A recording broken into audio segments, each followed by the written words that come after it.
আরে শোনেন শোনেন দেশবাসী শোনেন দিয়া মন, নোয়াখালীর কথা মোরা করিব বর্ণন। ভুলুয়াতে নতুন একটা খাল খনন হয়, সেই খালেরই নামে এখন নোয়াখালী কয়। নোয়াখালী এমন জায়গা যার তুলনা নাই, সুরে সুরে কিছু কথা আপনাদের জানাই। নোয়াখাইলা ভাষা শুইনা পরান জুড়ায় যায়, পানি রে হানি কইয়া মধুর মতো খায়। নোয়াখাইলা ভাষা এখন বিশ্বব্যাপী হায়, বিদেশিদের মুখে শুনি আয় কিছি ভাই। বিদেশিদের মুখে শুনি আয় কিছি ভাই।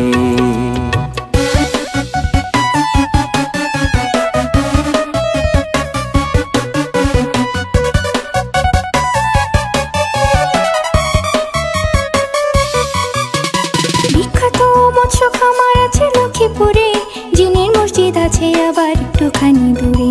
ফেনী গেলে পাইবেন আপনি মুড়ি প্রজেক্ট ভাই, বিজয় সিংহ দিঘিও আছে যার তুলনা নাই। দর্শনীয় একটি জায়গায় মুসাফু ক্লোজার, আর মানুষ বলে সেটা নাকি অতি চমৎকার। বজরা মসজিদ দেখতে যদি মনে ইচ্ছা জাগে, আর নোয়াখালীর সোনায় মুড়ি চলে আসেন আগে।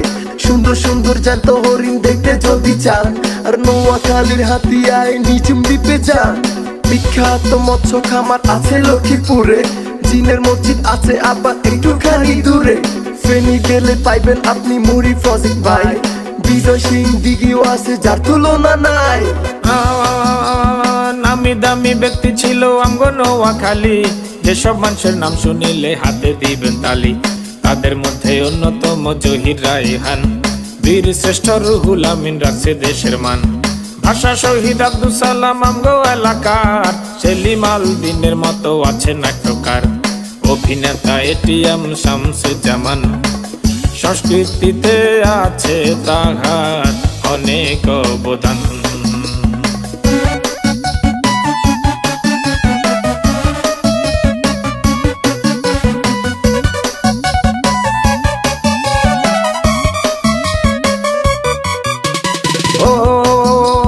নোয়াখালীর কৃতি সন্তান ওবায়দুল কাদের, দেশ বিদেশে সম্মানিত করছে আমাদের।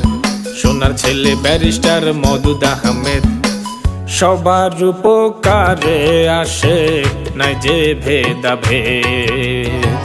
সবার উপকারে আসে নাই যে ভেদাভেদ। পরিশেষে ছোট্ট একখান অনুরোধ জানাই, নোয়াখালী টিভির দিকে নজর রাখেন ভাই, একটাও প্রোগ্রাম যেন মিস না হয়। নোয়াখালী টিভি কিন্তু দেশের কথা কয়। নোয়াখালী টিভি কিন্তু দেশের কথা কয়।